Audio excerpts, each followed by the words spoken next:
So last week the Torah reading was talking about the rebellion against Moses, which is found on in chapter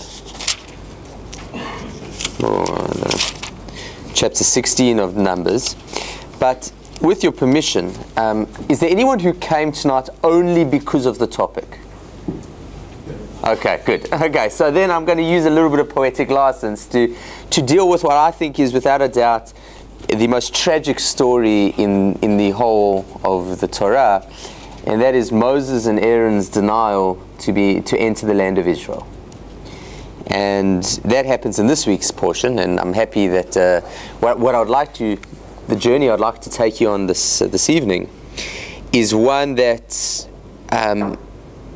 will perhaps bring a lot of ambiguity into the text rather than clarity.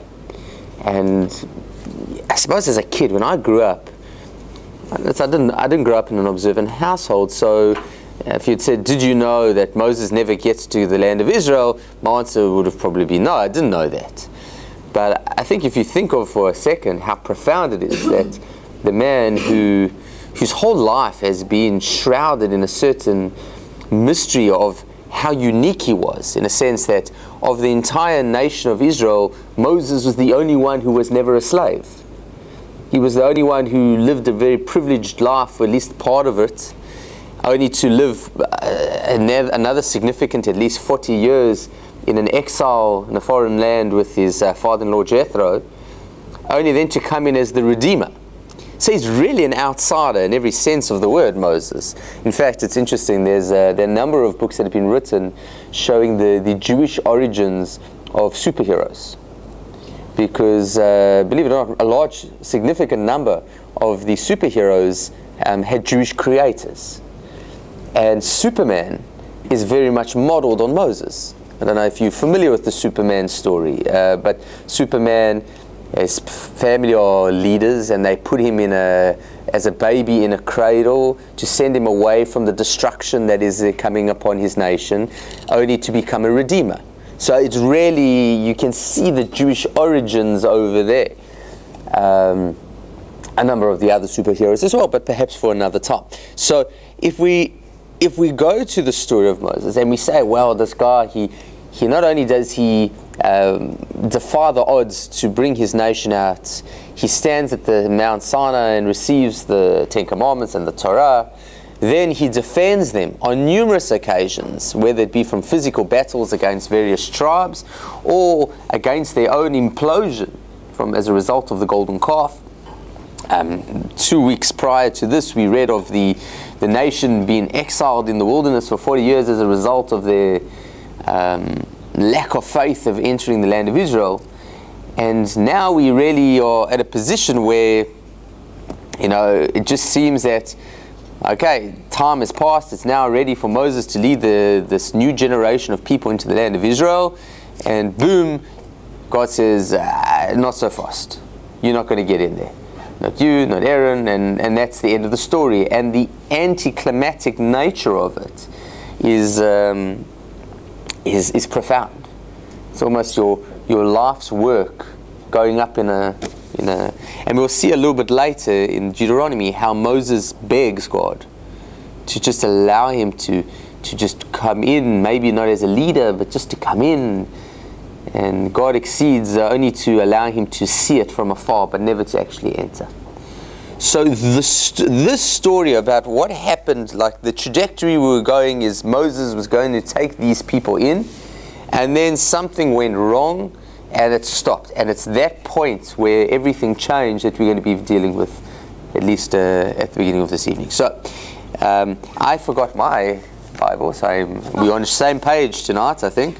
So we're on chapter 20, and if you have one of these, it's on page 138. But even though I might have forgotten my own, I'm fortunate that I have it all on my phone. So if I at any point need the original Hebrew text, I am still quite safe. I've got the Hebrew text. Oh, you've also got the Hebrew text? Actually, I've got the Stone edition back then. What is the Stone edition? If I need one, I'll grab it. Okay. So, just I'm not going to make any assumptions here. Let's just go quickly through the narrative, the context of where we find ourselves. The book of Numbers begins up with a census and talks about how the Israelites would march into the land of Israel. There are a few hiccups along the way. There's complaints about the manna, a demand to have some form of meat, but more or less things are going okay. Then Moses decides, well, it's not clear exactly how, but Moses sends out 12 spies to go check out the land of Israel. They travel for 40 days, and they're supposed to bring back a report, which they do. Of the 12, 10 bring a very negative report, say that albeit that the land is beautiful, flowing with milk and honey, it is one that cannot be conquered because of the size and strength of the nations that exist there. So enormous panic and pandemonium break out in the Israelite camp, leading to God's anger with the Israelites.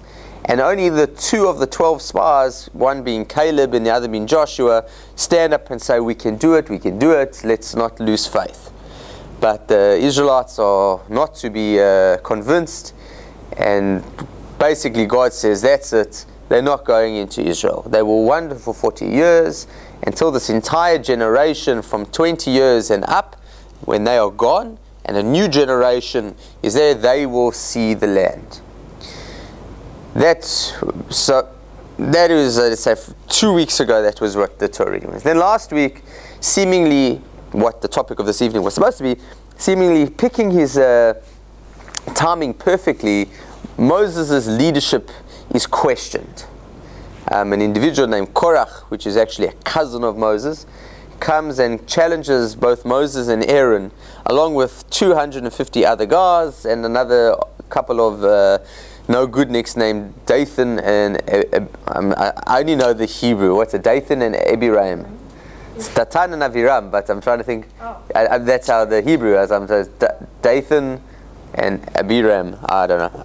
That's I imagine how it was. And they challenge Moses, and there's a duel that goes on where they all offer incense to God, and the ground opens and swallows up Korach, and all the bad guys die, and all the good guys, and Moses is vindicated. And it is at that point where we now reach our story. Chapter 20 was just a bit of background. So you're... Alright. The Israelites, the whole congregation, came to the wilderness of Zin in the first month, and the people stayed at Kadesh. Miriam died there and was buried there. Okay. Now there was no water for the congregation, so they gathered together against Moses and against Aaron. The people quarreled with Moses and said, Would that we had died with our kindred when our kindred died before the Lord. Why have you brought the assembly of the Lord into this wilderness for us and our livestock to die here? Why have you brought us up out of Egypt to bring us to this wretched place? It is no place for grain or figs or vines or pomegranates, and there's no water to drink. Then Moses and Aaron went away from the assembly to the entrance of the tent of meeting. They fell on their faces, and the glory of the Lord appeared to them. The Lord spoke to Moses, saying, Take your staff and assemble the congregation, you and your brother Aaron, and command the rock before their eyes to yield its water. Thus you shall bring water out of the rock for them, and thus you shall provide drink for the congregation and their livestock. So Moses took the staff from before the Lord, and as he has commanded him. Moses and Aaron gathered the assembly together before the rock and said to them, Listen, you rebels, shall we bring water for you out of this rock? Then Moses lifted up his hands and struck the rock twice with his staff. Water came out abundantly, and the congregation and their livestock drank. But the Lord said to Moses and Aaron, Because you did not trust me to show my holiness before the eyes of the Israelites, therefore you shall not bring this assembly into the land that I have given them. These are the waters of Meribah. The word Meribah means quarreling. So it says when they quarreled with Moses, the word is, where is it? In verse 3, it says the people quarreled. The Hebrew word there is Meribah. I don't have my Hebrew here with me, but you can vouch for me there. Okay, so the word Meriva is to quarrel, where the people of Israel quarreled with the Lord and by which he showed his holiness. Clear? Is that clear to you? If that's clear to you, then you got to explain it to me, because I don't know what did I miss. God, they don't have water. God tells Moses to do something. Moses seems to do what God tells him to do. God not only gets angry, but gets really angry to the point that he punishes Moses to the point that him, and you'll see Aaron will also not, because you'll see, if you look on the next page, you'll see the death of Aaron, that Aaron will die in only a chapter, well, not even, he's in the same chapter, Aaron's going to die. So there's like a lot missing from the story there. And we're going to have to use a bit of our detective skills to try to figure out what's going on here, because I would think that the crime that Moses committed must have been pretty bad. In fact, listen to the way God says it. Because you did not trust in me to sanctify me or to show my holiness before the eyes of the Israelites. You didn't. Now, to tell Moses you didn't trust me, that's a big allegation. And I understand that if Moses' crime was he was a man of little faith, which seems to be what the verse is saying, then you could perhaps understand the severity of the punishment. You're not a man of faith. You have lost faith, and you did not make me holy, or the Hebrew would be did not sanctify me in the eyes of the Israelites. Therefore, you not only are you no longer going to be the leader, you're not going to go into Israel. That's it. Boom. You're going to die. You're going to die, and you'll never get.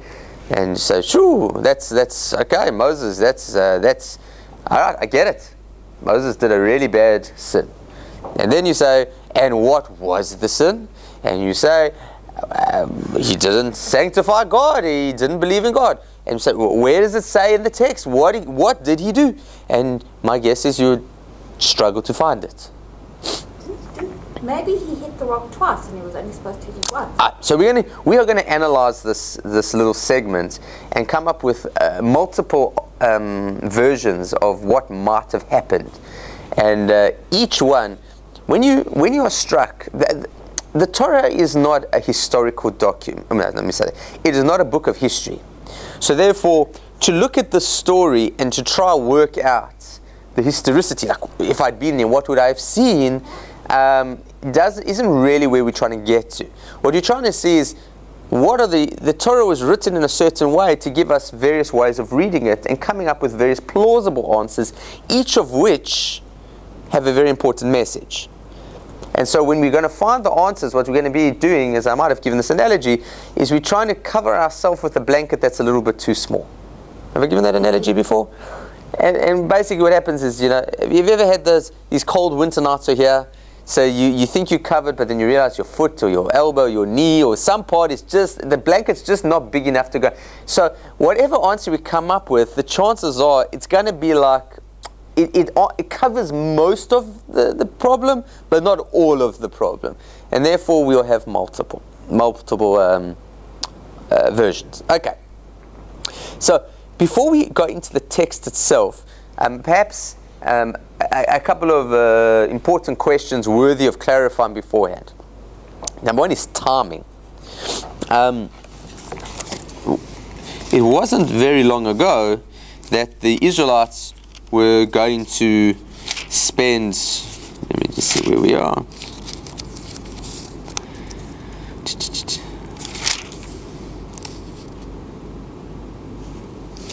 So it's in chapter 14. Don't have to follow this, but it's in chapter 14 that God says you were wonderful 40 years. So 40 years in the wilderness. Then, as I mentioned, that the Korach rebellion happened immediately afterwards as a result of them not being entering the land of Israel. And now this story happens. Miriam dies in this story. It's not clear what the connection. Miriam died and there was no water. Like, what's one got to do with the other? So there's so there's a lot of mystical tradition behind the connection. Over Miriam, are you? Huh? Come on, you're not going to skip over Miriam. I will go back to Miriam. I'll go back because you'll be very fascinated by the Jewish approach to what happened to Miriam. But it would appear that 40 years have passed in an instant. The 40 years, there's very little written about. You were wonderful 40 years, boom, next verse, 40 years is gone. That's what happens. Between chapter 19 and chapter 20 is 40 years. Because you'll see that Aaron's going to die, Miriam's going to die, and we think there's still a long way. There's a whole book of Deuteronomy there before Moses dies. But Deuteronomy is just one long speech that Moses said. It was his hasta la vista. It was his farewell speech. So the actual timing of the Torah is there's this 40 years of just quiet, and then the story happens. So if we're looking at the narrative is the whole generation has been wiped out and replenished, and now we have a new episode that we're about to go into the land of Israel again. This is where we're at, and we are now journeying. You're going to see that the journeys are going to be from here through the land of Edom and Moab and Ammon, and we're going to go into Israel. That's really what's happening. So that's just one part before.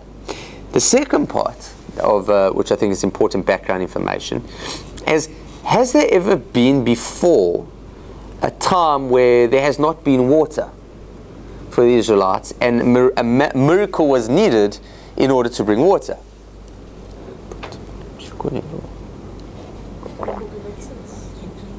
Yes, anyone? Does it ring a bell?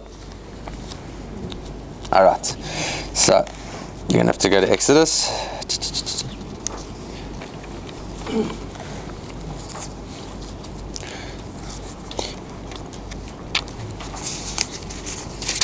Okay,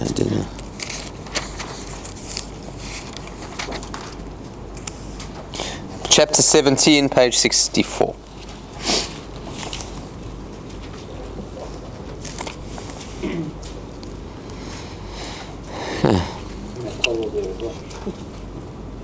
Okay, in the wilderness of Sin. Sin in this concept doesn't mean like sin, like do a bad thing. Sin here is from Sinai. But anyway, from the wilderness of Sin, the whole congregation of the Israelites traveled by stages as the Lord commanded. They camped at Rephidim. There was no water.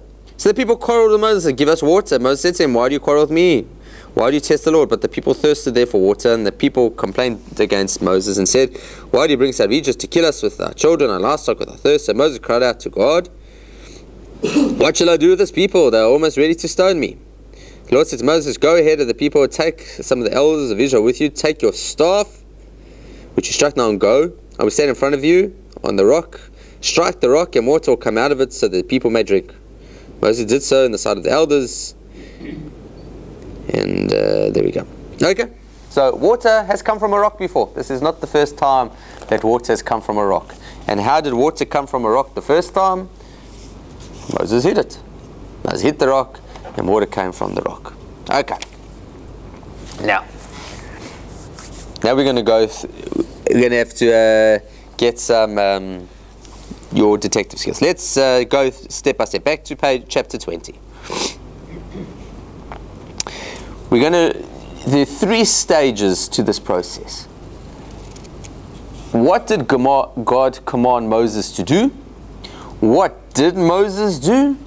What did God say Moses did? Alright, so I'm going to... Maya? Can I use this stuff? What did you say, the red one? Oh, I'm sorry, any of them. Oh, okay. So let's take, what did God tell Moses to do? So verse 8. So,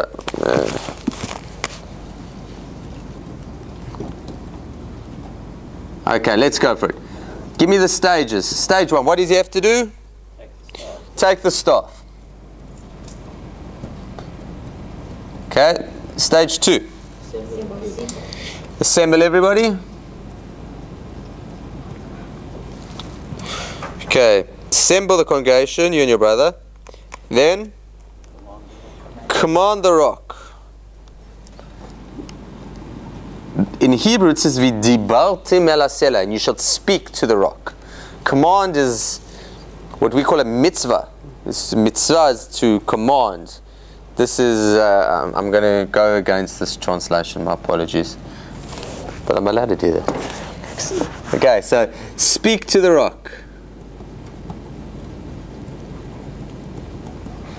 Okay? You speak to the rock and shall provide drink for the congregation and their livestock. Okay.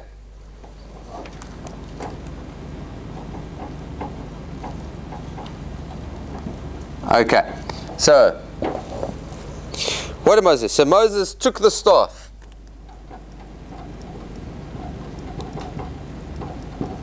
Okay. What did he do then? Okay, so Moses took the staff, and Moses gathered the assembly. So they assembled.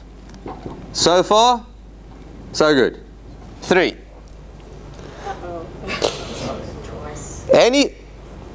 Don't jump. No, you jumped ahead of yourself there. Verse 10. Moses and Aaron gathered the assembly together before the rock, and he said to them, "Listen, you rebels, shall we bring water for you out of this rock?"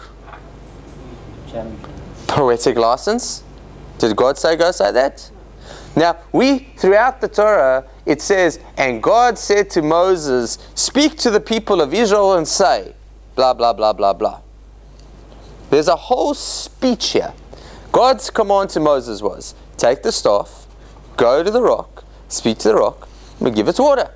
Moses took the staff, gathered everyone together, went to the rock, gave a speech, and the content of that speech is quite clear. So he calls them rebels. Calls them rebels. And what else does he say? Shall we get water for you? Shall we bring water? What is that? Shall we bring water? That's a royal we. Huh? The we there. Is that the royal we? Or is it well, it's, I don't know. But how does it read to you? What is the, is it a, it's here. I mean, it's the English here has a question mark, yes? There's no punctuation in Hebrew. There's no official punctuation in Hebrew. Which if you've, so we've got to make up the punctuation. It says, Hanotzi lachem mayim min hasela. Means, Hanotzi means, shall we bring, is this a question? Is this rhetorical? Is this, shall we bring you water from the, it's like, as Moses come and say, I have a rock. Boom, water. It's like, ta-da! It's like, what's this? All you see is a rock. You think we can bring water from this rock? Well, water. What's Moses? What's that? Shall we bring you water from this rock? What is that? Well, you just call them rebels. It sounds to me like he's taunting them a bit or something. So taunt. So how do you want to say? So what do you think? I'm going to bring you water from a rock? Yes. Well, exactly what I'm going to do. Which is a bit funny, because if it's going to be a taunt, it's like if Moses is tearing his hair out and he comes and says, "What? You complain? What do you think? I can bring you water from a rock?" No, I can't bring you water from a rock. I'm not Superman. And then he goes and brings water from the rock. So the taunt is problematic if it's going to be used in that way. Because what it should be saying is, I would think, we're going to bring you water from a rock. It shouldn't be rhetorical. No? Isn't that what? Because what is he going to do? He's going to bring water from a rock. So he says, you think we can bring water from the rock? Is it the wood? So how do you want to say? Do you believe? All right, so he gets there like an evangelical preacher. He gets up there and he says, do you believe we can bring water from this rock? And they say, we believe, Moses. And he says, oh, here you go. All right, okay. So who's we? Yeah. Me and Aaron? Me, Aaron, and God? It's ambiguous. I don't know. Okay. And let's just be honest. Who does bring water from a rock? Supposedly God. God brings water from the rock. So the answer, shall we bring water from a rock? The answer is no, you can't bring water from a rock. God can bring water from a rock, but you can't bring water from a rock. Okay, so very, very ambiguous exactly what this is doing. And then what does he do? He hits the rock how many times? Okay. Okay, and what's God's response? So, you, Moses, you go, you take your staff, you gather the people, you give them a bit of a yelling to, you give them a bit of a wrap around the knuckles. You know, you say, you rebels, how dare you question God's ability, how dare you, boom, boom, water comes gushing. Moses goes home satisfied with a good day's work. I think that's how it reads. Then God comes and says, because you did not trust in me. So, one, no trust. To do what? To sanctify me. The eyes of the Israelites. And then you will not lead the people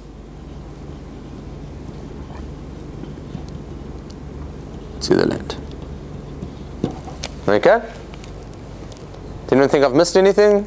Got the fact that he struck it twice significant? Oh, well, at the moment we're just getting the facts on the ground.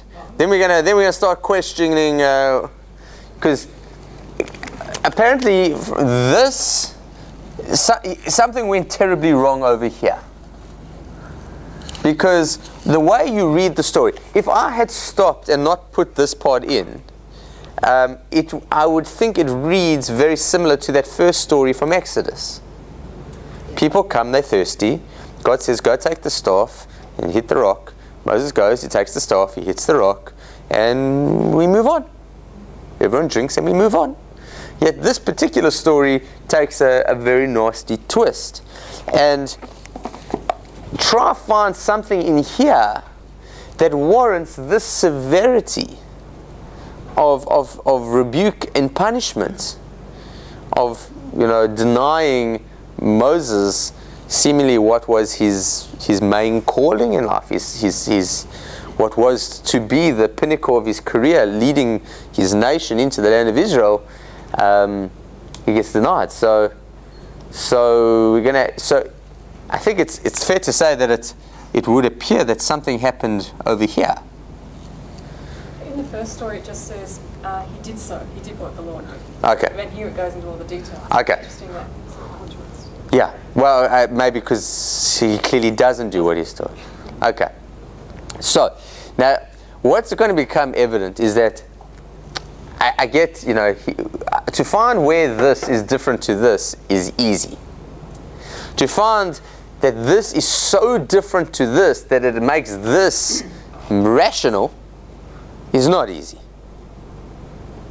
Yeah? It's very hard to, so let's go through. Okay. So where did Moses go wrong? So let's go through some options. Yeah. Isn't he questioning? He's questioning God's command. God tells him to do something, and he then goes to the Israelites and says, "Shall we do it?" God's already told him to do it. Okay, so let's go into that now. Let's go look to all the different options of what Moses' sin was, and Aaron seemingly, because Aaron also gets denied. Okay, so let's go. Let's go from most obvious, that the command was to speak to the rock, and Moses hits the rock. Okay, that seems to be the most simple. So Moses sinned. 1.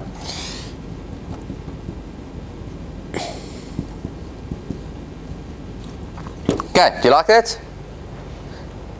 Sorry, if you're going to be he hits the rock instead of speaking to the rock. That was his sin. Who likes that answer? I like that answer, but I think it goes a little bit before that. Okay. Because he said, assemble the people.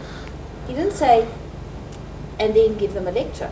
Oh, okay, but then we'll go to all the other. We'll go to that. We'll go through that. Let's just focus that at this point in time. I'm suggesting that the only sin of Moses, there might be that everything we're going to suggest, compounded. But one is that the command was to go and speak to the rock, and he hit the rock. Okay, that, and you would say, okay, it's like God said to do this, and you did that. Now, in Moses' defense, there's a precedent to hitting rocks to get water. Yeah? So it's not like Moses just didn't know what to do. He had experience. Now, what did Moses have to do? Let's go through the steps here. Step 1, take the staff. What's he done with the staff before? He's hit the rock and gotten water. So now, according to this simple reading, take the staff, get everyone together, speak to the rock. Why do you need the staff? So go get the staff. Okay, I've got my staff. Come, I'm going to give you water. There's the water. Why the staff? So do you hear that? Even if you say, okay, technically it says to speak, and he hits. It's like, yeah, okay, I get that, but why did he take the staff? Was the staff just for show? What was the staff supposed to achieve? That it was being taken if it wasn't going to be used. So, and is that enough of a crime to warrant this level of rebuke? So, one of the most famous, if not the most famous, rabbinic commentary is an individual named Rashi. Rashi is an acronym for Rav Shlomo Yitzchaki, Rabbi Solomon Isaacs. He was if I'm not mistaken, a 10th century French commentator. 11th century? Was he? 11th century? So it was the 1000s, sorry, it's 11th century. I always get the century. Okay, he was in the 1000s. Anyway, so French commentator. And he wrote a commentary through it. And this is his answer. He says this is why. So he said, okay, so why so severe the crime? So his answer is that the people of Israel would have seen Moses speak to the rock, and they would have seen that the rock listened, and they would have done the following calculation: a rock that has no ears and has no needs listens to the command of God. We that have ears and have needs and supposedly are more dependent on God, all the more so we should listen to God's commands. And since Moses did miss the opportunity to sanctify God by showing that even a rock, it's like you got kids, you say, even the dog listens to me, but my kids don't. It's like that's what Moses was going to say. Even the rock listens to God. You don't listen to God, but the rock listens to God. And people say, the rock listens to God, we should listen to God. Okay? And that's what Rashi says. Okay? It's not the most compelling of arguments in the world, but that's what he says. Okay. Let's some other. So you wanted to suggest that it was the speech. The tone. The tone of the speech. Which was the problem? That he said a speech or the content of the speech?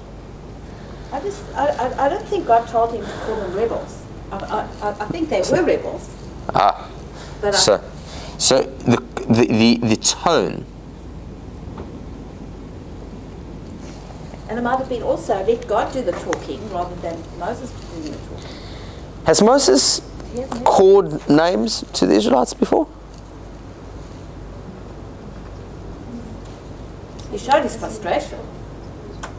He seems to get involved in a way that he doesn't on other occasions. On other occasions he seems to just do what he's told, in a sense. But here it's like he's interfering. He can't resist kind of putting his own emotions into the situation. What emotion?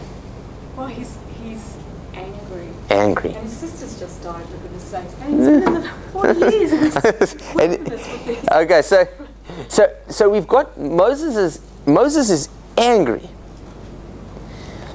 And that anger had led to name calling. Now it's interesting in Jewish tradition, and I'm sure in Christian as well, is calling people names is a problem. You're not allowed to just call people names. However, there are times that perhaps name calling has a value, and that is in an attempt to motivate people to change. In a way of trying to, you can't just go up to somebody and call them a name and insult them. But if as a teacher you are a lazy student, you can do so much more. You don't So then your insult is a means to try motivate them. It might not be the best way to do it, but there's a method. It's a means to an end, rather than me just walking and saying, "You're lazy," and walking away. Listen, you rebels, is Moses' anger. We have not seen Moses' anger vented towards the Israelites. We've seen it vented to God because of the Israelites. That we've seen it on a number of occasions. Where Moses, a number of weeks ago, we read about when Moses comes and he goes to God and he just says, I can't handle these people anymore. They just are too much, and they hassle me morning, noon, and night, and I need help. I can't handle this burden anymore. And so we have seen Moses complain about them.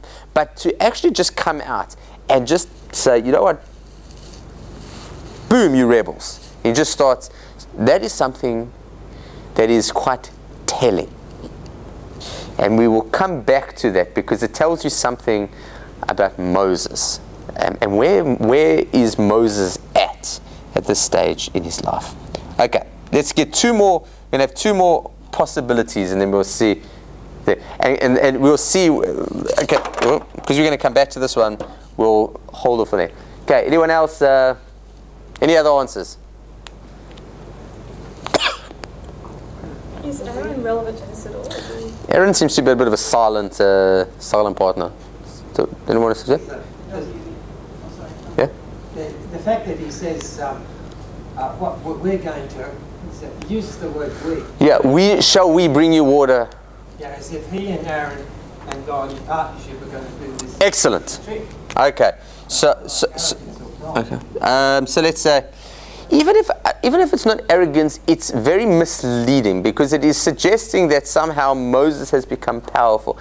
Even if that wasn't his intent, it's not clear what this verse's intent is. I mean, the only way you could understand this verse favorably would be saying, we can't take water out of a rock, and the parentheses is, but God can. But that's not how it reads. It reads like, we're going to bring you water from the rock. And albeit that it might not have been Moses' intent to mean that he would bring it out, even though he was going to be speaking or hitting, whatever the case might be, it just doesn't read well when you start saying that I will do something when in fact you should be saying God will do this. So let's just say that Moses misplaced, I'm just going to say credit for the water. All right? And the last suggestion would be this, the addition of that word. Moses hit the rock twice. Now, the only reason that that's of interest is, why is it of relevance? Moses went like, he hit the rock. Who cares how many times he hit the rock? He hit the rock and water came out. So if he hit the rock twice, now, let's just say I'm Moses and this is my staff and this is the rock. So say, listen, you rebels, shall we bring you water from this rock? What am I going to do now? Am I doing? Is that what I'm doing? Or am I doing this? Yeah, you don't think about it. But what's he doing here? Now, let's just say he does the big gush, okay? The big dong. What happened? Nothing happens. Nothing happens.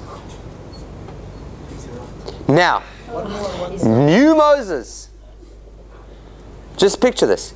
Because that's what happened the last time, remember? You went, and water came gushing. So you say, listen, you rebels, water will come from the rock. Are you ready?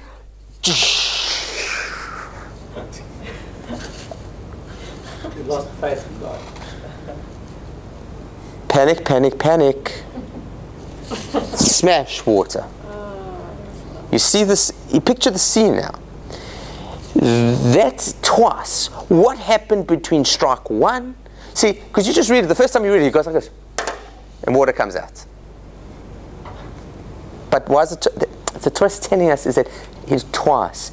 And now put things together. Hit the rock twice instead of speaking to the rock. And because he hits instead of speaking it, he ends up hitting it twice, because first time he did, nothing happened. But if you are now this nation of Israel, and you are watching Moses, and Moses comes up, this is the man of faith. This is the person who speaks to God on a daily basis. He comes up and says, don't worry, water will come, watch, and he hits it, and nothing happens. And you look at Moses' face when nothing happens. And there's that second of awkwardness. And he hits it again. You see how that is? You didn't trust in me to sanctify me. There's that moment there where if I, Moses, stand there nervous, maybe what God said is going to happen is not going to happen, and you, the nation who I've been leading for 40 years, see that your fearless, faithful leader himself is faithless, God says, you can't have the job anymore. You've botched it. Because everybody saw that at a time where you needed to be the pillar of faith, you didn't have faith. And you didn't sanctify me in the, because you should have spoken to them and then what happened. And it's not necessarily saying you're a bad person, it's saying that you can't lead. And you've got another job ahead and you want to do it. Okay, so that we need to question exactly what that, but that twice is so pregnant with meaning. You just read it and you got it just for second touches. So all four of those reasons can come together. I mean, I don't think they have to be mutually exclusive. But anyway, Moses is angry. He doesn't follow the command from God properly. So instead of speaking to the rock, he hits the rock, doesn't listen. The rock doesn't obey him, so to speak, the first time, because he wasn't supposed to be hitting it in the first place. And he gives this angry speech, and he misplaces the credit of who's going to be bringing the water because he's angry. You ever said something when you're angry that you didn't mean? And here is Moses, who is supposed to be this pillar. He is like, we all have our failings, but our leader, he is supposed to be leading from the front. And apparently, whatever crime he does, again, one of the beautiful things of the Torah is there's no such thing as a flawless leader. But there is such a thing as a leader with flaws that make him no longer capable of being the leader. Like King David, has an adulterous affair. He murders somebody to steal their wife. But apparently, as much of a crime as that may be, it doesn't compromise his leadership credentials. It compromises other stuff, but it doesn't compromise his leadership credentials. We see time immemorial. Jacob deceives his father to steal the blessings from his brother. He deceives his father-in-law to steal, when he runs away. There are lots of things that Jacob does which are not kosher, as we would say. There are lots of things, and it makes him a flawed character. And I think it's beautiful that the Torah is filled with flawed characters. But where your flaw is going to determine what your role can be. And if you are flawed as a leader in a place where you need to lead, then you just can't be the leader. Moses will continue to be the prophet. And in fact, he will continue to lead for a few more days or weeks. But the next step of taking them into Israel is something that he's going to have to hand over to Joshua. Yes? The Exodus and the others, events supposed to be the same, or are they supposedly different events? Oh, it would appear to be completely different events. Oh, separate.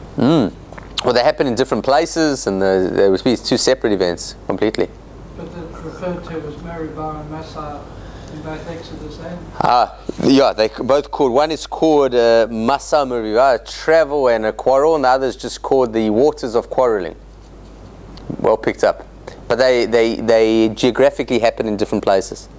Similar events, but they happen in different places. So, okay. So this is where our story leads us. But perhaps there's something. How are we doing time-wise? Okay. So perhaps if we take the second part here. One of the things that makes this whole story, if seen in the context of when it happens, even more, on the one hand, more problematic, but on the other hand, is a bit more illuminated, is if we take into the point that I brought at the beginning, is that 40 years have passed. If 40 years have passed, it means we have a whole new generation of people. The rebels that Moses calls rebels never tasted the bitterness of slavery.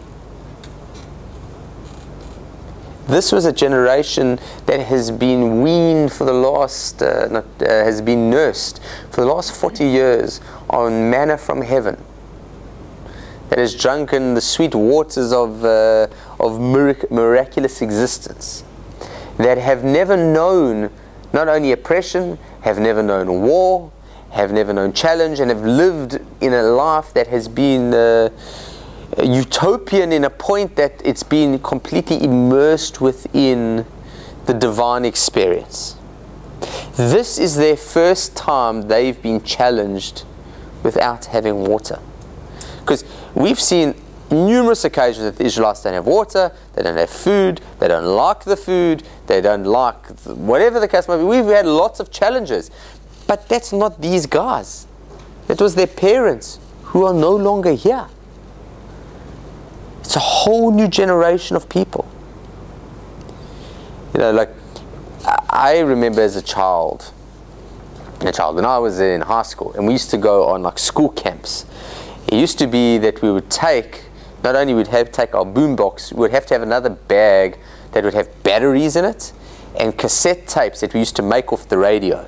They used to make a radio, and we had to take, so you'd have your boombox, you'd have batteries, and you have like these big long boxes with lots of cassette tapes in it. Now I go to a school now, and I sound like a dinosaur when I say that. It's like people don't even know what I'm talking about. Like if you say to them CDs, we used to listen to CDs. Like you had a Discman. Like, I mean, people don't know. Like, they haven't heard of these things before. That you like, I had a Sony Walkman. There was a rudder, and when you ran with it, it was about that big, and it like dragged your pants down as you ran. It weighed almost a kilo. But that was cool, and you were hip because you could run with music. And people look at you today like, what are you talking about?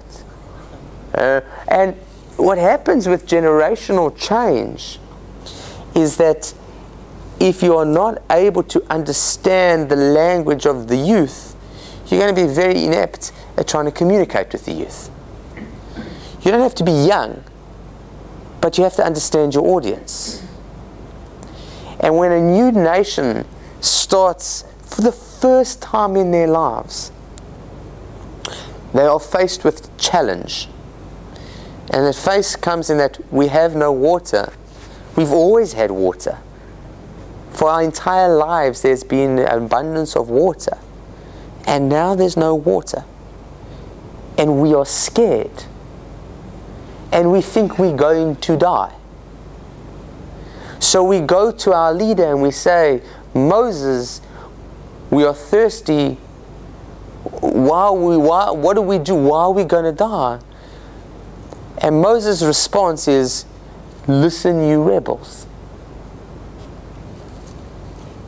There has been a disconnect there's a new generation here, but Moses' leadership style is no longer sufficient for the current generation.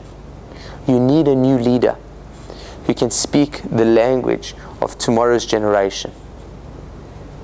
And that isn't Moses. And this whole incident, so if you look at the way he speaks and the way that he gets angry and the way he gets frustrated, it's not that he's so much in that he's completely punished. It's just a matter that it's time. Your time, you can't do this, Moses. It's not for you anymore. And it's interesting, what happens is that, so why can't Moses just go in? You know, so he was the CEO. No, he'll just be a desk clerk. Let him. So there we have to really hypothesize that it would appear that I've been told by colleagues, it's very hard to be the rabbi of a synagogue when the rabbi emeritus is still in the synagogue. You know, it's just, each leadership style brings with it its own way of doing things. And even though the previous leader may have been better, the new leader cannot achieve what they need to achieve if they've got the old leader espousing old values and old ways sitting on his shoulder. And so Moses is going to leave. And so those are multiple rabbinic approaches to this Moses incident, which, as I said, will probably not bring much clarity, if not only much more ambiguity. But it tells a lot more of a story that perhaps you hadn't thought of. So it's end of the first session there. I took a lot quicker than I thought it would, so we can talk about the rebellion afterwards. Is there any questions before we take a break? Yeah. It puts into God's mouth the words, because you did not trust me to show my holiness. Now if it said, because you did not trust me to show my power, you had to make water come out of the pot. But it says holiness. I don't associate holiness with making water come out of the pot. So well, there's some mystery that's below the surface. Well, the Hebrew term is lule hemantim bi, because you do not have faith in me, lahakdisheni, to sanctify me in the eyes of the Israelites. So that's how I would translate it. That's how I think you'd find in the Hebrew translations. That's how it is. And what it would suggest is that something happened that caused God not to be sanctified. So the way that this translation has it is, to sanctify God means to make God holy, which I understand how those two can be, how they are similar, but they're very different in a sense that to sanctify God and to make God holy, I would say the difference is you can't make God holy. God is holy. You can't make God holy. But what I can is I can illuminate your eyes to that holiness.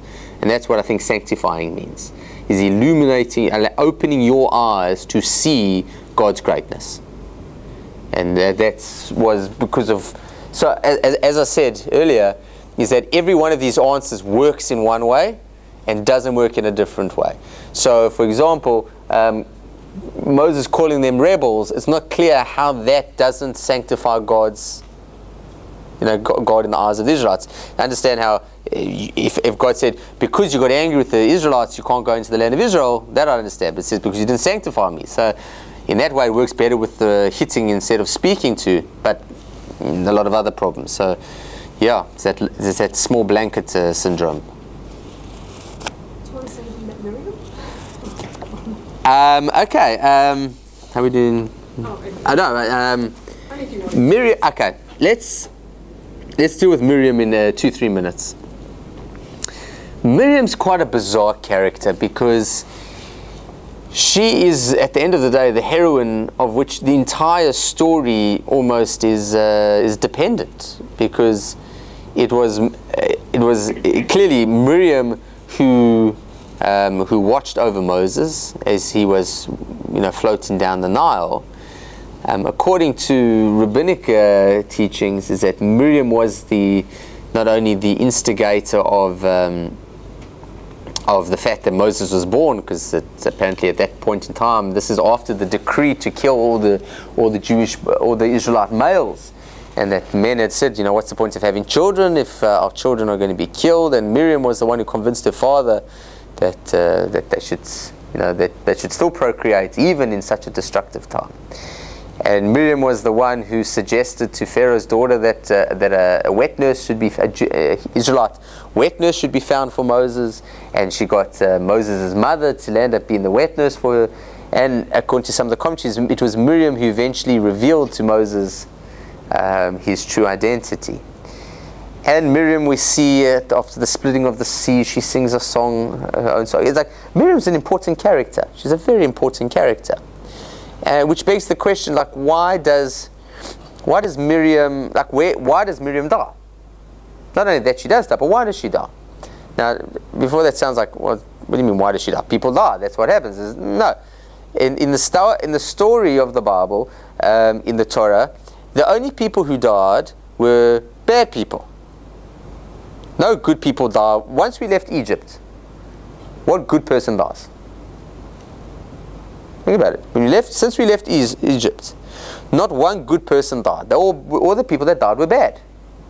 They killed in war, or they were killed in plague from God, or they were killed by snakes, or they were killed by thirst or plague, or whatever the case was. They died because they were bad. Or they were even killed by the sword after the golden calf. They were killed because they were bad. And the majority of the nation were killed because they wandered for 40 years in the desert, because they didn't believe in God that they could go into the land of Israel, and they were going to die for 40 years in the desert. So, and that was bad. They did something bad. Now, the people who were not part of that decree to die in the land of Egypt, to die in the 40 years of the wilderness, were Moses and Aaron. They were supposed to go into Israel until this story. They were supposed to go. Caleb and Joshua, who were the two spies who had a positive report. And seemingly some other people. For example, Aaron's two sons, Eleazar and Itamar. They get into the land of Israel. We know they get into the land. What about Miriam? Should she have gone to the land of Israel? Or was she a bad person? Now, to say she's a bad person, you got to corroborate it, you know, because we have every reason to think she's an incredibly righteous and pious person. Yet she dies, which suggests that either she was not good, or she did she died for some other reason. It's too old. Well, I don't know. People live for, like, Adam lives for 930 years. I mean, like, age seems to not be a biblical problem. You know, Moses, like, to the best of our knowledge, you know, there are people who die of old age. Abraham, Isaac, they all die of old age, it would appear. But why exactly Miriam died, and the fact that it was written that she died, like, seems that so. There was the incident with Rebecca, you know, she was punished for one thing. She did a sin. She spoke negatively about her brother, and she suffered with leprosy. And but I tell you what Rashi says over here, which is something that, I'll be honest. Do you remember the last session? It was the last one or two sessions ago. I talked about Moses separating from his wife, and I questioned that, is the concept of celibacy, is it linked to the fact that Moses separated from his wife? We did talk about that, no? We did. Was it this forum? Let's begin. Okay. So there are many things that Christians might be unaware of the fact that they are Jewish beliefs. But what has happened is that the Catholics took them and ran with them, and the Jews then started thinking that these were Catholic beliefs, and so we ran away from them. And what happened is, so the Catholics will say something, and Jews will say, that's a Catholic belief, not a Jew. Jews don't believe that. And the Catholics might even think that that's a Catholic belief that we hold on to. And in essence, it was a Jewish belief that the Catholics adopted, and then the Jews just ran away from because they thought it was a Catholic belief. So the Rashi says over here, the juxtaposition, the death of Miriam comes immediately after a story of the red heifer, which is a story of sacrifice and sacrifices regarding purity. So Rashi says over here, why does the death of Miriam come immediately after the laws of sacrifices? It says, just as sacrifices atone for the sins of an individual, so too does the death of the righteous atone for the sins of the nation. Sound familiar? Now, if you tell a Jew, you go up to a Jew and say, so when people say Jesus died for our sins, okay? So if you go to a Jew and a Jew will say, that's crazy. The concept that someone can die for your sins, that doesn't exist. Now, let me be very clear, okay, just so as we understand, is that an individual can die for sins of past and perhaps of present. We would not hold necessarily that, well, I don't think we would hold that a person could die for sins of the future. Okay, so that's we would differ on. But the idea that righteous suffer and may die as an atonement for others, we learn that from Miriam. So that's so do you hear what I'm saying? How I'm not saying that's where the Christian thought, the Christian idea came from, but I'm saying is that for a Jew, the idea of someone dying for sins has become so Christianized that a Jew would think that it could never be a Jewish idea. Yet but it very much is.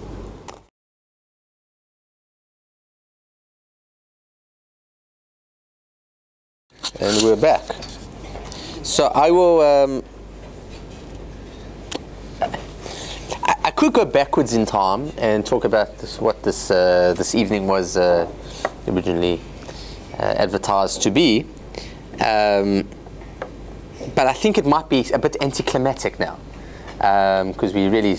So what I'd like to do, with your permission, is to go forward, because we won't meet for another few weeks, so this particular episode we won't, and that is the bizarre chapter 22. And the reason it is bizarre is because the entire Torah, since at least Moses has come on the scene, has been a story of the Israelites. In fact, I'll say the entire Torah has been the lead up to the creation of the Israelites and then the story of the Israelites. And it's pretty much been that the whole way through, with maybe a bit here or there that has been conversations between Pharaoh and his servants we've seen. But by and large, the entire narrative has been following one plot, or at least one set of characters. So we had to go through Adam and Noah to get to Abraham. Then we follow from Abraham, we go through Isaac. Ishmael features a little bit, but he's pretty much thrown away. Then we go to Jacob and Esau's bit thrown away. And we go the 12 sons, and we go to Egypt. And then from then on, it's just Israelites. Chapter 22 is the movie equivalent of, meanwhile, while the Israelites were this was, evil, sinister villains were plotting Israel's demise. And that's what chapter 22 is. And it's going to be, because this is from, this will be next week's Torah reading. And from chapter 22 up until chapter 25, so chapter 22, 3, 4, Israel doesn't feature. Not only does Israel not feature, it's not present. It's literally like a meanwhile kind of story, and it tells the story of an evil prophet. So chapter 22, and the story I'm going to be focusing on this evening is not so much what he sought to do and whether he accomplished it or not, but really the interaction between God and the prophet. So, chapter 22. The Israelites set out and came to the plains of Moab across the Jordan from Jericho. Now Balak, the son of Zippor, saw all that Israel had done to the Amorites. Moab was in great dread of the people because they were so numerous. Moab was overcome with fear of the people of Israel. So Balak, who was the king, was quite scared. It's not clear who was the king of.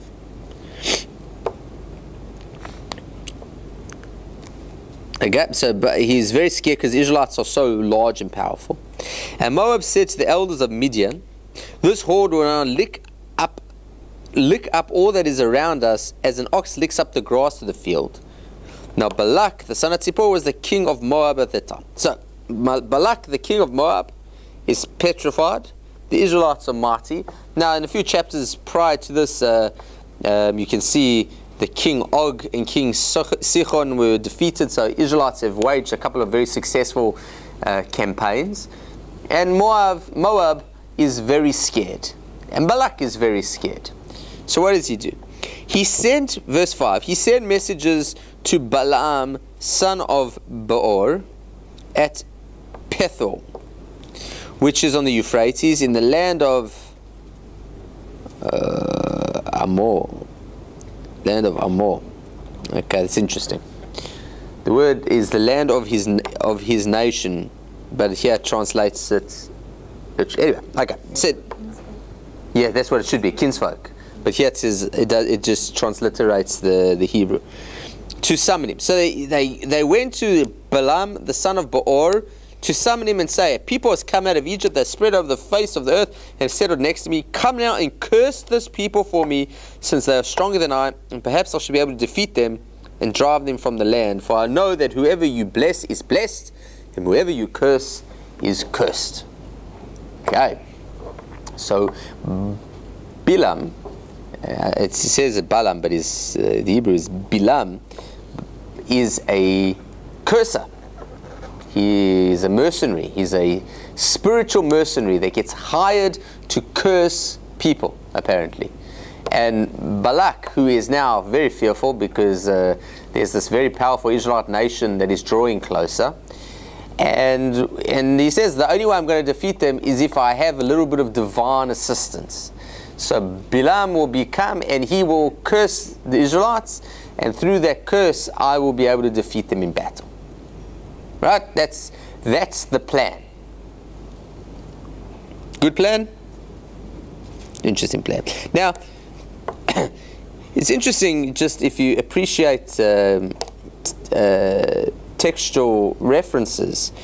Has anyone heard the term, "I know that whoever you bless is blessed and whoever you curse is cursed"? Where's that from? It's one of the powers of priests. It's mentioned regarding someone. Who? Abraham. There you go. Abraham. Really, when the first time we meet Abraham, that's going to say, because whoever you bless will be blessed, and whoever you curse. That is verse chapter 12 on page 10. Genesis chapter 12. The Lord said to Abraham, "Go from your country and your kindred, your father's house, to the land I'll show you. I'll make you a great nation. I will bless you and make you a great man." So you bless it. "I will bless those who bless you, and the ones who curses you shall I curse." So it's a familiar term. It's not. It has what the connection is may or may not become apparent, but what is clear is that there's a connection. All right. So the story goes, we have Balak, who's scared. He sends messengers to Bilam, who says, "Come and curse these people for me."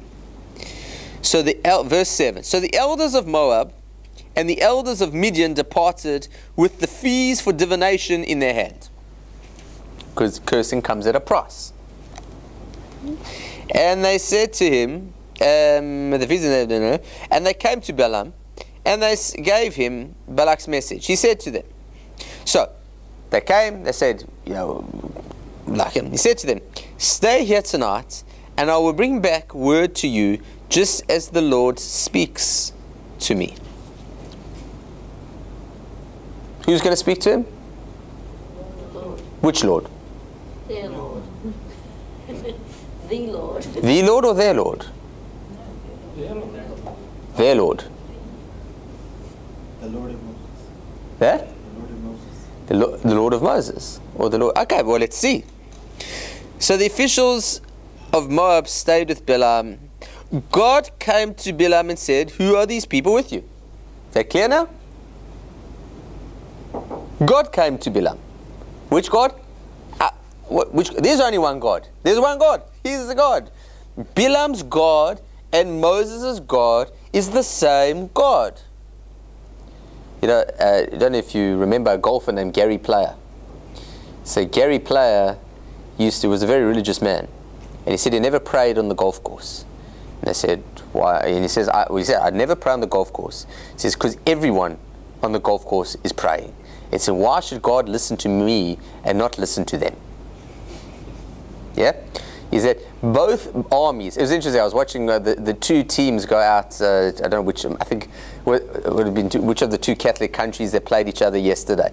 But the two Catholic countries, they're both going out giving themselves the crucifix. I was like, God, you can't both win, you know, someone's going to lose. It's just like, you know, God, you know, if you think that, you know, God's going to help you win, it's just like, don't work that way.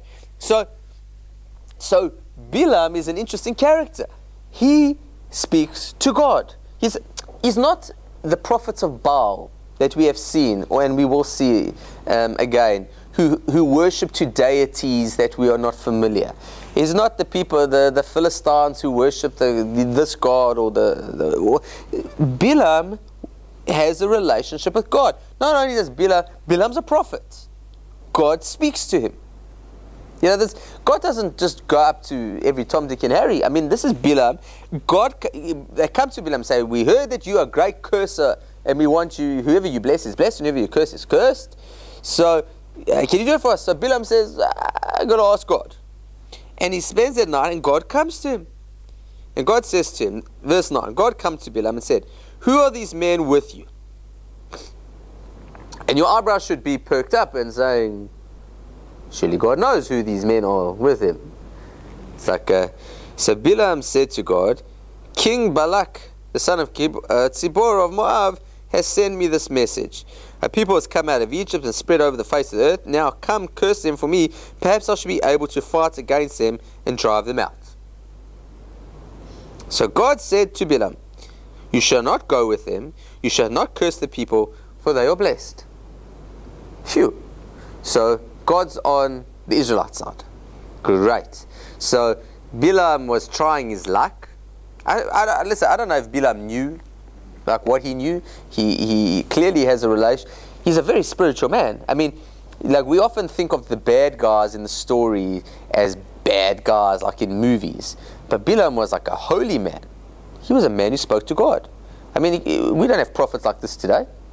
We don't have people, even the leaders of our faiths aren't on a level that they can communicate with God in a conversation. Bilam could. And he said, you know, God, these guys came, they wanted me to curse the Israelites. What do you reckon? And God says, not a good idea. So now, how should the story end? That should be the end of the story.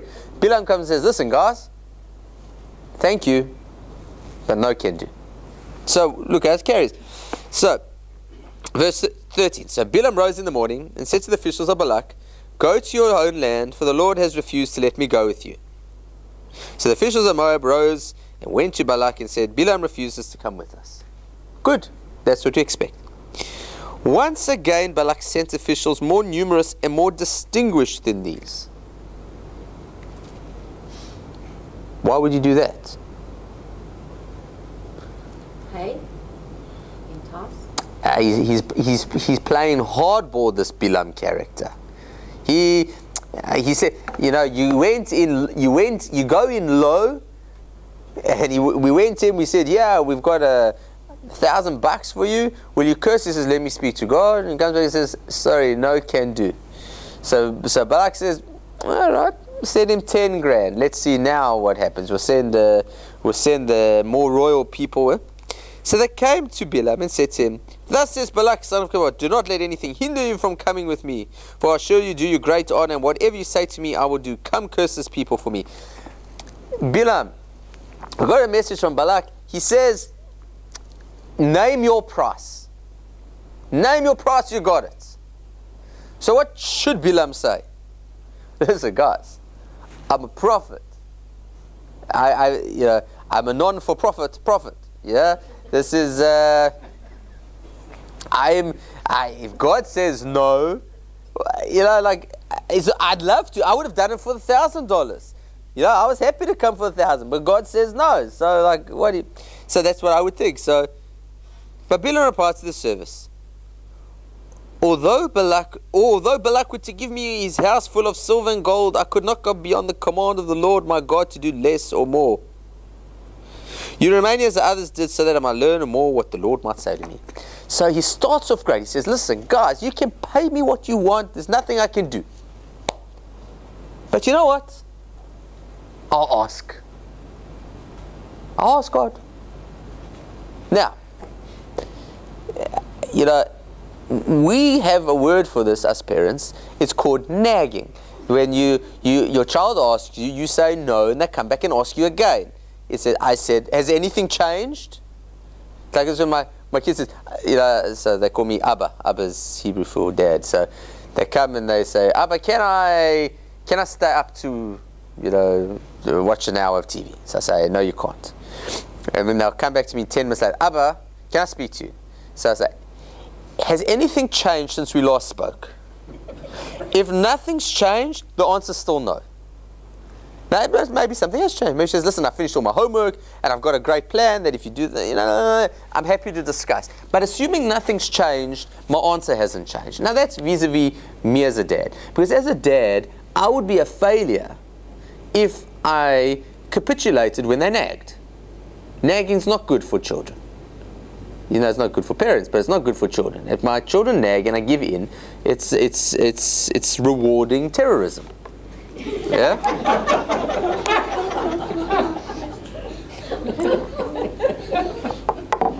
Anyway, so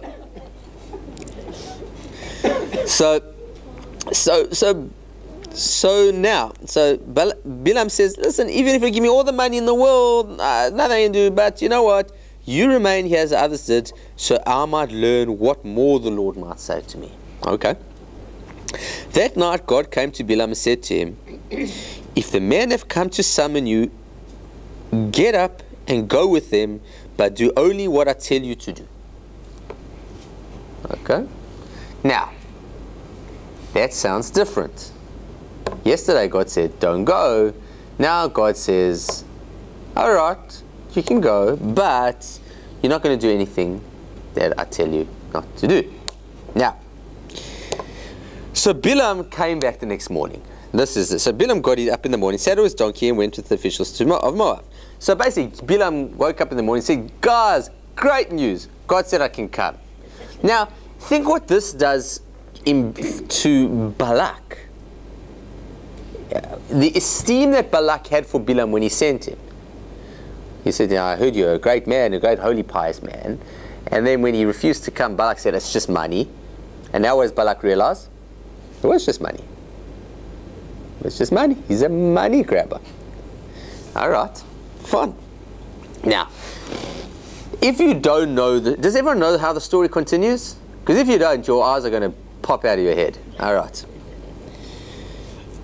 22. So God's anger was kindled because he was going, and an angel of the Lord took his stand in the road as his adversary. So God got angry with Bilam. Why? Because he was going.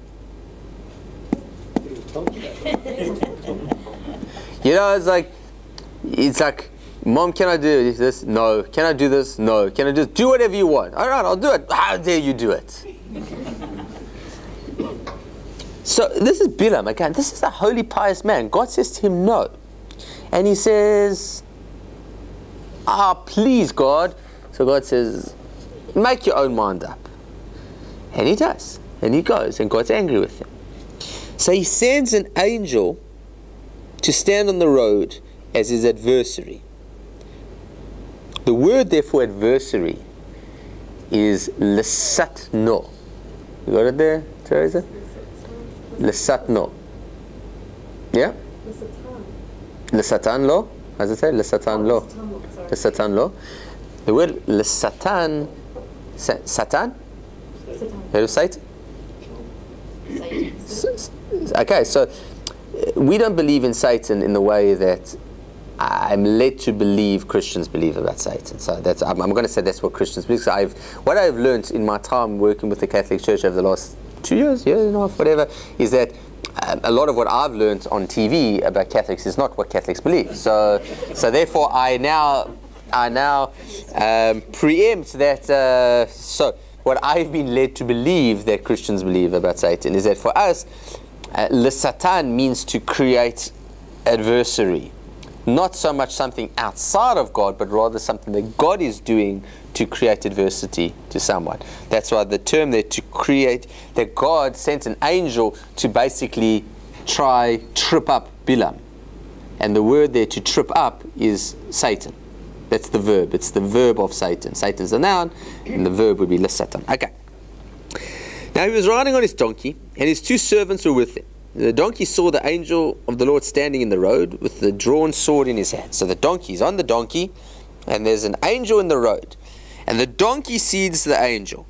So the donkey turned off the road and went into the field. So you're riding a donkey, or Bilam's riding a donkey, and all of a sudden the donkey starts veering off the road. Bilam doesn't know what's going on because he can't see the angel. The donkey sees the angel, he doesn't. So then Bilam struck the donkey and turned it back to the road. So Bilam starts kicking it or hitting it and gets it back. Then the angel of the Lord stood in a narrow path between the vineyards with a wall on either side. So not clear exactly what there was, but there was like a very narrow alley. And the angel was standing in the alley to the point that for in order for the donkey to pass without brushing the angel, he had to go right up against the wall of the alley. When the donkey saw the angel of the Lord, it scraped against the wall and scraped Bilam's foot to the wall, so he struck it again. So now Bilam's been squashed up against the wall. It's very comical, but if you think it's comical now, it's going to get even crazier. Okay. So Bilam is like, what's going on with my donkey? It's like you think you got problems with your car, it's not steering right. Your donkey, the donkey is just going crazy. So then the angel of the Lord went ahead and stood in the narrow place where there was no way to turn either left nor right. When the donkey saw the angel of the Lord, it lay down under Bilam. So now the angel's in the middle, the donkey just crouches. So this is the stubborn mule, as they say. It lay down and Bilam is now furious. Now don't forget, Bilam's a holy, pious man. Bilam has had the most distinguished and dignified members of the tribe of Moab come to fetch him, to ask him to curse the most powerful nation apparently in the world. Yet he can't get his donkey to listen to it. And Bilam now goes nuts. He gets angry and he starts beating this donkey with his staff. Now is where proverbial wheels come off the wagon. Then the Lord opened the mouth of the donkey, and it said to Bilam. Now, since the snake, we haven't had a talking animal in the Torah. And this is a la Shrek, you know. I don't know if you know, Shrek was made by an observant Jew. It was the writer was Shrek. So the talking donkey does have some source in it can be for your next trivia night. What is the source of Shrek's talking donkey? All right. Now the donkey starts talking. What? Now I'm a man of faith, and I like to think that even as a man of faith, the miracles of the Bible can be understood in a very natural way. And it doesn't diminish the miracle, because the miracle is largely in the timing of an event rather than in the nature of the event. Meaning that I'm very happy to accept that there's a way that we could split the sea based on tides, based on winds, blah, blah, blah. And that for me would not pose a crisis of faith, because it's not the fact that the sea split, it's the fact that the sea split when the Israelites were there and stopped when the Egyptians were there.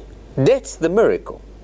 And water from a rock, I'm sure there's a way of getting water from a rock. I don't know how, but I'm sure there's a way. And I'm sure that every miracle in the Bible, we can find ways of finding natural explanations, scientific explanations for the miracles. Talking donkey, I think, is an exception. it is very difficult to I've got a talking donkey. I mean, donkeys don't talk. I mean, alternatively, you could think that Bilam became Dr. Dolittle and the donkey was just talking and Bilam understood him, which is possible. It's not so much that the donkey was talking. It wasn't the donkey was having a nice conversation in English, speaking with a pristine British accent, and says, "No, Bilam, why are you?" Anyway, so the donkey says to Bilam, "What have I done to you that you have struck me these 3 times?" Bilam says to the donkey, "Because you have made a fool of me. I wish I had a sword in my hand, I would kill you right now." Now, if my donkey said to me, "Why did you hit me 3 times?" my first response would be, "Wow, a talking donkey." That would be my first response. Bilam's first response is, "I wish I had a sword, because then I would kill you." Which, if nothing else, tells you how anger... Don't forget, Bilam is humiliated at this point in time. He's supposedly this great, holy, pious man who's been paid a ton of money to do a very important task, that is now having a verbal argument with his donkey, which no one knows except for Bilam. Because the donkey sees the angel, Bilam doesn't see it. The donkey speaks. I don't know whether everybody hears the donkey speak or just Bilam hears the donkey speak, but it's a very, very awkward situation. But the donkey said to Bilam, "Am I not your donkey which you have ridden all your life to this day? Have I been in the habit of treating you this way?" And he said, "No." Which is almost as bizarre, because the donkey, so Bilam starts whacking. He says, "Why are you hitting me?" He says, "Because you didn't listen and you took me off the path. You humiliated me. If I wish I had a sword." And the donkey says, "Bilam, it's me, your trusty steed. Do I do these things?" Bilam says, "You have a point there. No, you don't." And that's the end of the argument. I mean, that's the most bizarre, if that's not the most bizarre narrative in all of the Torah. I mean, Adam and Eve and the snake is a more believable story from so many different levels, of a talking snake and a snake convincing Eve to eat the fruit and blah, blah, blah. That for me is far more easy to digest than not only is there a talking donkey, but the donkey is apparently a very good debater, because he's able to convince a furious prophet who's been humiliated to back down from his position. That's an incredible skill. I mean, you want this donkey in your debating team. Then the Lord opened the eyes of Bilam, and he saw the angel of the Lord standing in the road with his drawn sword in his hand. And he bowed down, falling on his face. So now the eyes of Bilam have been opened, and he realizes that this is in fact something that has come from God. And okay. The angel of the Lord said to him, "Why have you struck your donkey these 3 times? I have come out as an adversary because your way is perverse before me. The donkey saw me and turned away from me these 3 times. If it had not turned away from me, surely just now I would have killed you and let it live." So the essence of what the angel is saying to Bilam is, God's angry with you. God doesn't approve. Your ways are perverse. God is very unimpressed with the decision that you made. Then Bilam said to the angel of the Lord, "I have sinned, for I did not know that you were standing in front of me, in the road to oppose me. Now therefore, if it is displeasing to you, I will return home." Yeah. Is that a good thing or a bad thing? There's a very sad word in that sentence. If. It's like, I come home late from work and I didn't call, my wife's been angry with you, and I come in and she throws every dish at me. And I say, "If you're angry, I'll apologize." What do you mean, if you're angry? God told you not to go, you went. The donkey, there's an angel there with the sword drawn.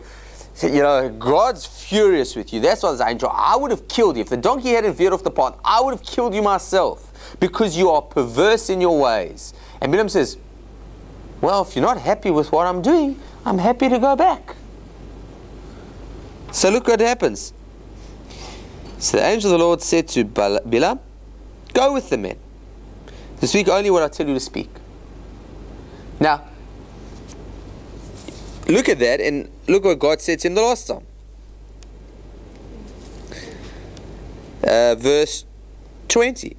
That night God came, if the men have come to summon you, go up and go with them, but do only what I tell you to do. It's exactly the same, right? So what you have here is a situation where Bilam seemingly has more than enough information to know what he should be doing, yet for some reason is refusing to do it. God expressed his opposition to Bilam's course of action once. The second time he didn't oppose it verbally, but made it very clear through actions of the angel and the donkey that it was displeasing. And yet now for a third time Bilam is going to continue on his merry way to curse the Israelites. So he goes, and that's where we'll end it. You can follow the how the story goes, and it's a very bizarre story. And what are we supposed to take from it? So there's a phenomenal Talmudic passage. It says, "B'derech she'adam holech," in the way that a man wants to go, God will lead him there. And it's I suppose it's the 3 strikes principle. Is that when we make decisions in life, we have the free choice to choose good or choose bad. If we choose wrongly, God will try to dissuade us. But that first decision has been made. When we are there, we have free choice. Should I do A or should I do B? I know I should do A, but I really want to do B. So God has told us we should do A, but we do B. So we've made the wrong decision. So God will send us a message to say, I know you chose B, you should really consider A, but you make your own decision up. Then you go further down this path of bad choices. At some point, God is going to wash his hands of you, so to speak, to use a Christian analogy. Is that at some point, God says, if your choices are destructive, you will be successful at your destructive choices. Because that is if you are a Bilam, if you are making decisions like a Bilam, I will only oppose you so far. And then you have, this is your bed that you you made your bed, now you sleep in it. And that's one of the Talmudic messages that come out of the Bilam story, is that God does not curb the behavior of man, because in order to do that would necessitate that he removes free choice from the equation. And free choice is the greatest gift that God gave us. So there are times where God may guide us, but unless we're prepared to listen to the messages will go unheeded. And that's what basically happens with Bilam. Now the phenomenal thing about this is there's another Talmudic statement that says the last, almost the last verse of the Torah.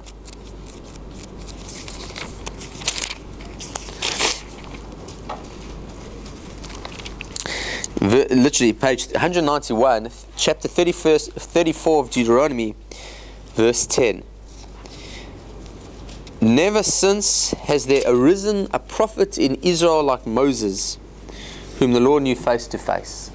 And the Talmud says, in Israel there never arose a prophet like Moses, but in the nations of the world there was, and his name was Bilam. Bilam was the real deal. He wasn't a charlatan. He was not a charlatan. He was the real deal. And just because you're a prophet does not mean you will be good. In fact, if you look in Deuteronomy, which no doubt we will get to sometimes later, the definition of a false prophet is not a person who says prophecy that does not come true, but is a person who says a prophecy that does come true, but then leads the people astray. Spiritual clarity in no way defines moral character. You can be the most spiritual person, yet be completely morally corrupt. And how do we know that?